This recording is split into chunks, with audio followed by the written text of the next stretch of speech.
Mr. President, rena re tswa Limpopo. Re a mo tsiba Moshabi. Ha ka thoma ya mutina, ho tshoro o ikhatile mosela. You have touched the core of the things. Honorable Malema will not spend time here and just deal with you and not focus on important issues. But it's because you were spot on. But let me remind you, honorable members, when I was sitting there, and even on Friday, the women, the elderly, and the poorest of the poor, who were members of Stokesfelds, burial societies, were saying to me, who has the right to question the character of the president, if anyone else but not Honorable Julius Malema? Because it's not even the money they lost, it's the impact. They were not able to bury their dead with dignity.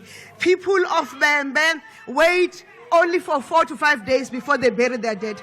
The fact that they queued for 7 and 14 days before they could bury their dead, that's painful. Today, the elderly of Bembe are suffering hypertension. Not because of anything else. We are dealing with chronic diseases of high blood pressure and sugar diabetes because those elderly whose patients could not take their grandchildren to school are now suffering a generation of lost opportunities. Why? Because Honorable Malema and the EFF got money from VBS. Their party was actually registered by the proceeds of GCF. They've reminded me. They've reminded me again, honorable members.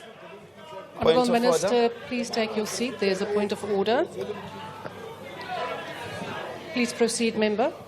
Thanks, Speaker. I rise on a point of order because the Speaker on the platform is misleading the House and casting aspersions on honorable members and an entire political party.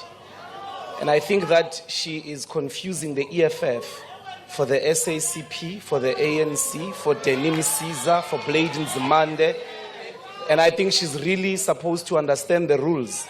Withdraw with immediate effect and bring a substantive motion if she's got the balls. Thank you. Honorable Ndlozi, it is the presiding officer's responsibility to make a ruling and not for a member to tell the presiding officer how to make the ruling. I will judge this. And Honourable Minister, yes, you did in fact cast aspersions on a member of this House, and we do know the rules that you then submit a substantive motion, so I will sustain that. But where it comes to a party, the rules indicate that you can actually say that about a party. It is only when it becomes the individual that you bring a substantive motion. So, Minister, I'm not going to ask you to withdraw, but to in fact come with a substantive motion, and you may proceed. Thank you.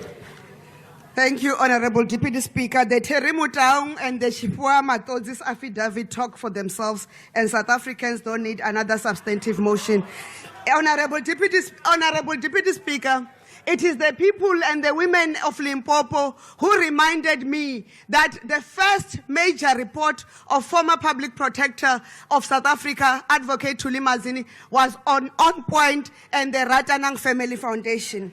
And they said we must remind people that those who live in glass houses must remember not to throw stones. Ngachivenda bari shango alirari uradza mudiwao. Riri wa President Ramaphosa, wala za Africa Chipembe.